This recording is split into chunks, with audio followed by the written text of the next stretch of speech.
محترم مسلمانانو، سحر مونځ جمع سره کول د هغې شپږ فایدې دي. نارینه په جماعت کې مونځ به کوي او زنانه په کور کې مونځ کوي. د هغې محترمو شپږ غټې غټې فایدې دي.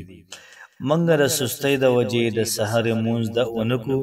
د دې شپږو فایدو نه دا موږ محرومه شو. خو چې کله هم تاسو محترمو دا شپږ فایدې واورېدلې، نه به تاسو بیا ګرمۍ ته ګورئ، نه به یخنۍ ته ګورئ، نه به سستۍ ته ګورئ، نه به خوب ته ګورئ. تاسو به لازما د سحر مونځ کوئ. دومره ناشنا، دومره عظیم شان فایدې او دومره ناشنا فضیلت د محترمو د سحر د مونځو. تاسو یو پیر دا واورئ، حیرانه پاتې شئ. څومره چې محترمو د احادیثو کتابونه دي، په هغې کې د سحر د مانځه ډیر زیات فضایل او ډیر زیات فواید دا نبی کریم صلی الله علیه و آله وسلم بیان کړي دي. راځئ د نبی کریم صلی الله علیه و آله وسلم دا فرمان نمبر په نمبر دا زه تاسو ته اورمه. امید در بکم، امید چې تاسو دا شپږ خبره واورېدئ. تاسو به په دې مجبوره شئ چې دا ویډیو شیر کړئ. تاسو په دې مجبوره شئ چې تاسو به د سحر مونځ نه قضا کوئ. انشاءالله العزیز دومره امید در کوم چې جمع سره به مونځ کوئ، په ټایم به کوئ. نبی کریم صلی الله علیه و آله وسلم د خپل امت دپاره د برکت سوال کړی دی. ای زمونږ ربه، زما په امت، زما د امت په سحر کې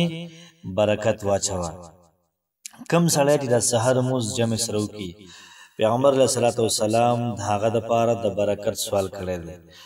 د هغه په مال کې، د هغه په اولاد کې، په رزق کې، په ژوند کې، په هر څه کې محترم الله پاک دا برکت اچوي. او کم سړی چې محترمو د سحر مونځ جمع سره نه کوي،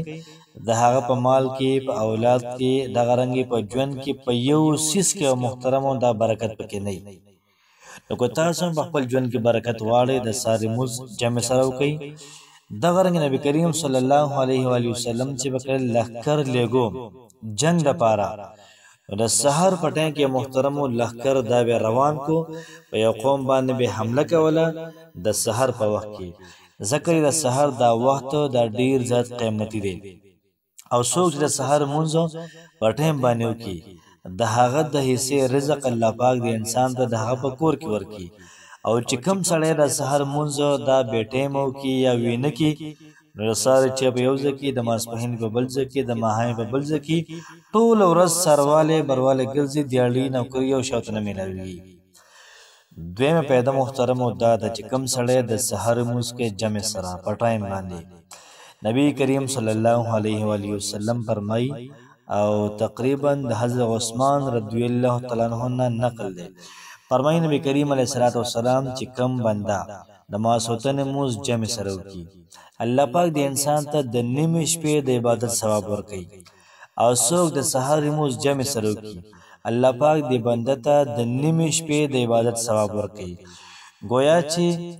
د ماسخوتن مونځ د وجې د نیمې شپې د عبادت ثواب او د سحر مونځ د وجې د نیمې شپې د عبادت ثواب، نو مطلب دا شو الله پاک انسان ته د تمام شپې د بندګۍ ثواب ورکوي. نو دا د سحر مونځ محترمو دویمه فایده شوله چې الله پاک به تا ته دومره ثواب درکړي لکه چې تا ټوله شپه نفلونه کړي، لکه تا ټوله شپه په ذکرونو کې، نوافلو کې تېره کړي. او دغه رنګې محترمو د سحر د مانځه درېیمه فایده فرمایي چې کوم سړی د سحر مونځ کوي،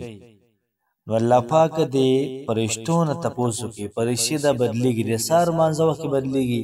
او د مازدیګر مانځه وخت کې بدلېږي. نو چې کله دا فرشتې راشي او دا بنده مونځ کوي، په دغه ټایم کې بدلېږي. چې کومې لاړې شي، هغوی نه الله پاک تپوس کوي چې څنګه چللی، زما بنده په کم حالت کې پرېښودو. دا فرشتې ورته فرمایي چې ای زموږ پروردګاره، ستا بنده دا سهار جمع راغلی او د جمع په ټایم کې په سجده کې پرېښودو. الله پاک چې کله دا خبره واوري، الله پاک خوشحاله شي. نو څومره لویه فایده شوله. او چې کوم بندګان دا ودی، نو سم خیال دی، د مازدیګر په ټایم کې هم د فرشتو ډیوټي دا بدلېږي. الله پاک کوئی زما بندر کم حالت کې پرېښودو، فرشتې وایي ربه مونځ کوه د مانځه په حالت کې هم پرېښودو نو څومره بهترینه پیدا شوله او که ته سهار کې ویده یې او فرشتې بدلېږي او الله پاک یې تپوس وکړي بنده څه کول یا الله پاک ویده و نو نور راحت یې ویده و سهار یې مونځ ونه کړو نو چې کله مالک خوشحاله یې ډېره به تاله څه درکوي که نه چې کله مالک خفه بیا به موږ ډېر څه راکوي نو دغه رنګې څلورمه پیدا د سحر د مانځه دا شوله نبي کریم صلی الله علیه و آله وسلم فرمایي چې کوم سړی د سحرې 2 رکعته سنت وکړي دا دنیا او په دنیا کې څه دي د هغې نه بهتر دي سهار موږ جومات ته راشو که نه بیا موږ 2 رکعته سنت وکړو زنانه په کور کې 2 رکعته سنت وکړي عایشه صدیقه رضی الله عنها فرمایي چې دواړو جهانو سردار فرمایلی دي چې د سهار 2 سنت په دنیا کې څه دي د دې نه بهتر دي او نبی کریم علیه الصلاة والسلام فرمایي که تاسو د آسونو په پښو کې چقېږئ بیا به د سحر سنت دا ونه پرېږدئ نو څومره برکت شو د سهار د سنتو د سحر د مانځه او 15 پیدا دا د بخاري شریف کې حدیث دی نبی کریم صلی الله علیه و آله وسلم فرمایي چې کوم سړی د یخنۍ والے مونځونه کوي نو دا بنده جنتي دی نو بیا یې فرمایي چې د سحر مونځ څوک کوي او د ماسخوتن مونځ څوک کوي یا د سحر مونځ څوک کوي د ماښامې یا د سحر مونځ څوک کوي د مازدیګرې دا د یخنۍ والے مونځونه دي ځکه چې د ماښام او ماسخوتن او د مازدیګر وخت کې نور په پرېوتو یې متاو نه کوي او دغه رنګ موسم څه نه سهل کوي نو که د سهار د ماسخوتن مونځ څوک کوي نبي کریم صلی الله علیه و آله وسلم فرمایي د انسان به الله پاک جنت ته داخلوي نو د سحر مانځرې 15 پیدا څه شوله الله پاک دې جنت تم داخلوي فرمایي نبی کریم صلی الله علیه و وسلم د مسلم شریف حدیث ته شپږمه پیدا د سحر مانځه دا شوله فرمایي چې کم سړی د سحر مونځ کوي دا د الله پاک په حفاظت کې شو الله پاک به لازمن د انسان حفاظت کوي د الله پاک په قلا کې شو د انسان د څو تکلیف نشي ورکولی فرمایي چې کم سړی د سحر مونځ کې جمع سره دی انسان ته څو کم تکلیف د نشي ورکولی الله پاک د انسان زما په ذمہ داری کې دی دته کو څوک سوی نو زما بدل لازمن علما نو څوک د محترمو تکلیف دا نشي ورکولی او فرمایي چې حجاج بن یوسف د ډیر زیات سخت طبیعت یو سړی ته حکم کو سالم نوم دی هغه ته وی لاړ شه او پلان کې سړی د قتل کا او سره مال راوړه چې کله د لاړې د هغه سړی ته تاسو کو چې تار سر مسکړو کنه نو هغه ته چې آو ما هو د سر مسکړې نو دا ته چې تار سر مسکړې رضا خپل لار د شړه او چاوته درول پرې هوت وځکه پرې هوت د سر مون ذکر د الله پاک په قلا کې راغلي دي اسنه کو زی قتلوم ماته نقصان راو نه رسیږي